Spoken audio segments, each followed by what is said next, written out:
છેલ્લા ઘણા સમયથી રાજ્યમાં ઇમ્પેક્ટ ફી ભરવાની મુદત લંબાવવા અંગે વિચારણા ચાલી રહી હતી, જેમાં 17મી ડિસેમ્બરે ઇમ્પેક્ટ ફી ભરવાની મુદત પૂર્ણ થઈ રહી હતી.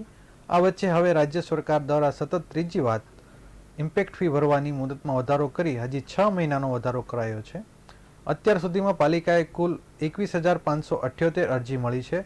તેમાંથી માત્ર 1859 જ મંજૂર થઈ છે. સૌથી વધુ વરાછા એ અને બી મળી 9,556 અરજીઓ આવી છે. મહત્વની બાબત એ છે કે સેન્ટ્રલ ઝોનમાં 2,221 અરજીઓ ગેરકાયદે બાંધકામોને રેગ્યુલર કરવા માટે મળી છે, પરંતુ તેમાંથી માત્ર 4 જ અરજી મંજૂર કરાઈ છે. નોંધનીય છે કે ગુજરાતમાં બિનઅધિકૃત ગેરકાયદેસર બાંધકામ ફી ભરીને કાયદેસર કરવાની માટે ઇમ્પેક્ટ ફી ભરવાની મુદતમાં ત્રીજી વાત વધારો કરવામાં આવ્યો છે. વિગતો મુજબ ઇમ્પેક્ટ ફી બાબતે અરજી કરવામાં મુશ્કેલી હોવાથી નાગરિકો ફરિયાદ કરી હતી.